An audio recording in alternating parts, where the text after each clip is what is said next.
Hey everyone, welcome back to another episode. Today we're going to talk about Last War. What is Last War? What is it compared to the ads you see on TV? Well, I can tell you right now, this is not what the game is. This is a fraction of what you actually play in the game. It's a small little side quest. On Sundays, you play a little mini game as well. But as far as the total gameplay, this is less than 1% of what you do in the game. Let's talk about what Last War is. So when you start Last War, you're going to have these little missions, and all you're going to do is clear through some zombies. You're trying to push through. You're going to try to clear through these and get through a couple different rounds in order to get into your headquarters. Once your headquarters is unlocked, then you can start doing upgrades. Just like that, you've cleared a mission, and then you jump over to your base. After you've unlocked your base, you can start working on your headquarters levels. You'll start upgrading things like your drill grounds, which hold troops, your barracks, which will train troops. And the most important thing is you'll have heroes. And heroes are what make up your squads. At the beginning, your squads are probably going to look more like this because you're not going to have access to all the heroes at the start, especially on a newer server. When you start a new account and you've never played before, it's probably going to put you on a new server. And when you start on those new servers, there are only going to be a handful of heroes that are first available to you. That is going to be somebody like Diva, Murphy, Kim, and Tesla. Otherwise, you're probably going to have some kind of combination of some blue heroes, some purple heroes, but your legendary heroes are the most important heroes in the game.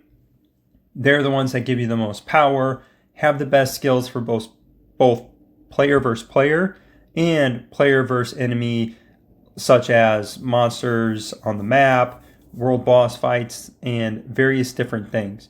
So the legendary heroes, or the UR heroes as they're called in this game, are the best heroes in the game.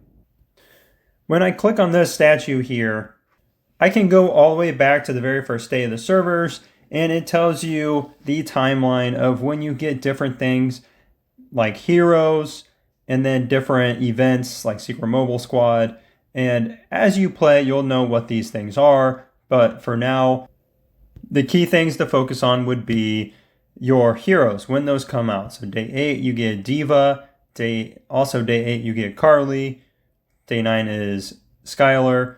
And then they just keep coming out after that. And then usually there's a little bit of a gap between when some other heroes come out. So you have Morrison here. You have McGregor here.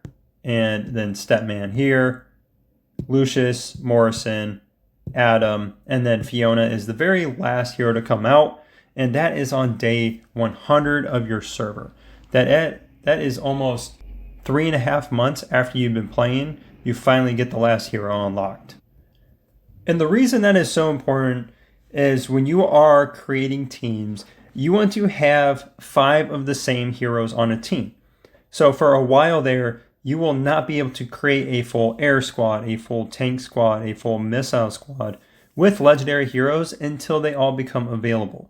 The other thing to remember is they're not going to be free. You will have to pay for a majority of those heroes at the start. Later on in the game, they will become available to you in kind of a free-to-play way, but initially, at the first start, you're going to have to pay for those heroes. The reason why it's so important to have heroes of the same faction, if you click on this little icon here, you'll see down at the bottom, when you deploy 5 of the same type, you get HP, attack, and defense increase of 20% for all the heroes in that squad. So if you mix and match, you lose out on the different bonuses. So that is why one of the reasons you're kind of stuck at putting in the same heroes in the squads. And then after you have heroes, the next thing is going to be gear. You're going to have lots of gear. You're going to have to collect the legendary gear, obviously being the best gear. You'll have to upgrade these and put them onto your heroes. You'll have to put defensive gear on your defensive heroes, attack gear on your attack heroes at the start, and then just kind of build them out from there. Working on your first team first, and then you can work on your second, and then your third team. You always want to have a first strong team, though.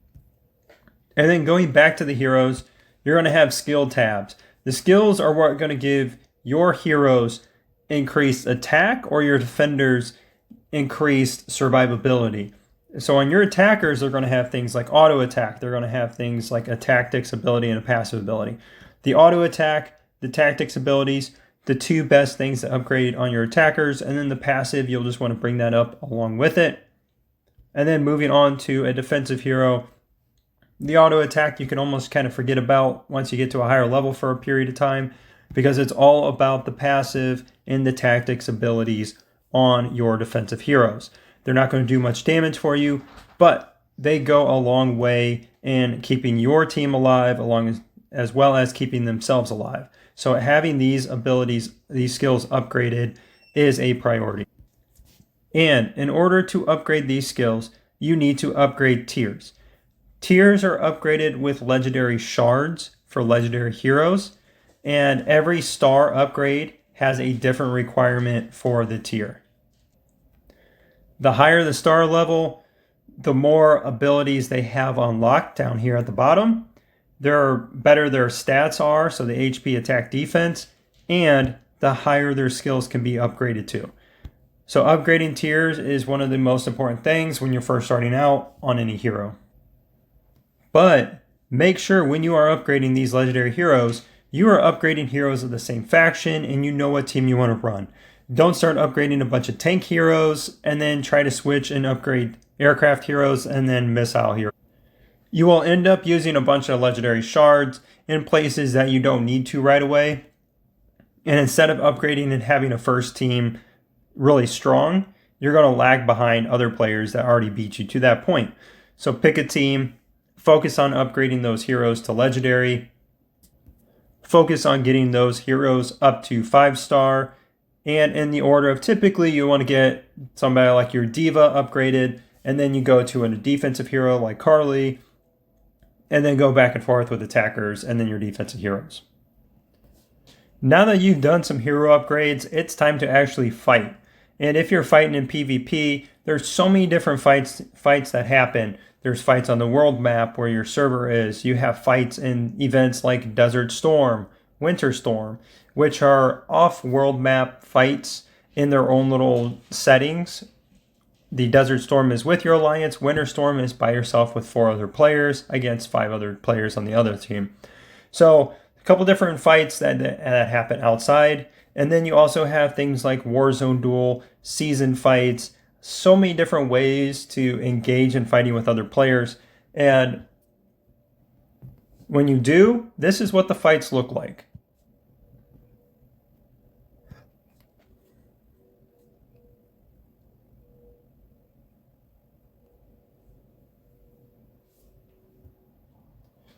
Nothing like what you see on the ads, nothing like you see when you first start the game. This is the actual fighting that happens in Last War. This is why it's so important to build a first team that is extremely strong and then build up teams behind it. There are so many ways to improve strength in the game.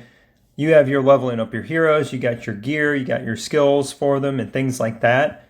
But then you also have troops. The higher your barracks, the higher troop level you can train, all the way up to tier 10 troops.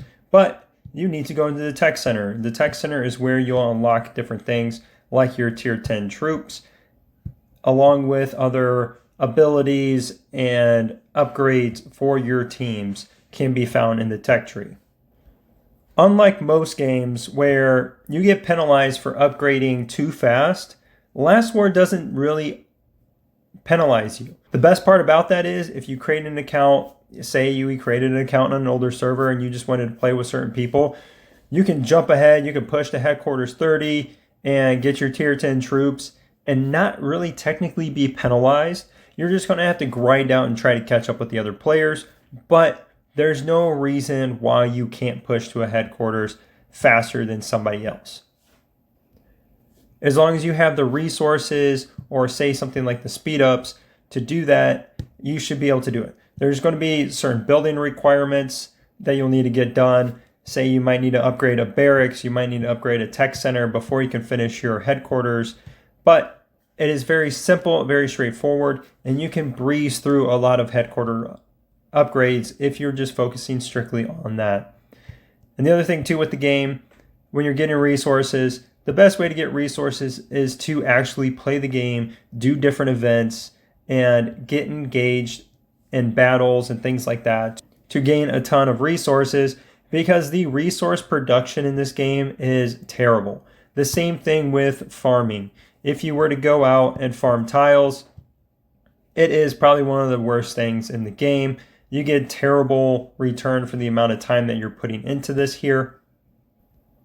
The best thing to do is to literally send a team out, go and attack a base. So this is what the attack looks like. You click on the base, hit the attack button, select the team you want to hit with, and then as soon as you hit, you can hit again. And you'll see I'm just going to do a couple of hits here, and I'm going to get a little bit of resources. Unfortunately, this player didn't have any. You can scout ahead and see how much resources they have, but you can plunder up to a couple million in resources from certain players. So we're going to go over here, try this one, and see what we get here. And this is essentially what it looks like to fight other players. You're just going to go to their bases, you're going to hit them. If they have teams on the wall, you can kill teams. If their teams are too strong, you'll end up taking losses and you'll just burn all the way back to your base, and then you'll have to send another squad out to hit them again.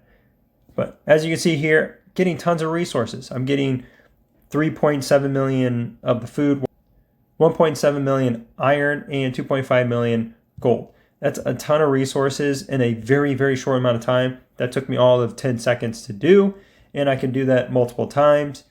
Versus if I go to a little farm tile and get 300,000 gold or 600,000 iron, this is such a better way to pick up resources, and one of the best ways to do it in the game, outside of the zombie invasion event where these gold guys give you tons of resources as well. There is so much more to this game, and while it can seem complicated, it is very, very simple at the surface. Once you get going, get some things established, it is pretty easy to kind of keep things going and moving forward after that point. You'll just need to get a basic understanding of the game to feel comfortable in understanding what some of the things are, some of the terminologies, and the timing and rhythm of the events that happen in the game, and just being able to keep track of those going forward, such as the arms race, which is going to give you tons of rewards. And this happens every couple hours, where these will reset and you'll get a bunch of points. You'll get skill medals to upgrade your heroes, resource boxes, and speed ups. Feel free to check out my other videos if you want to see what different wars look like. I do have Desert Storm videos. I do have Warzone duel videos as well. So feel free to check those out. See what your thoughts are on the game. I have multiple guides out on how to do different things, leveling up heroes, upgrading gear, all that stuff. So if you got any questions, let me know in the comments below. But I hope this gives you some idea of what it looks like to actually play Last War. Thanks again for watching, and have a great day.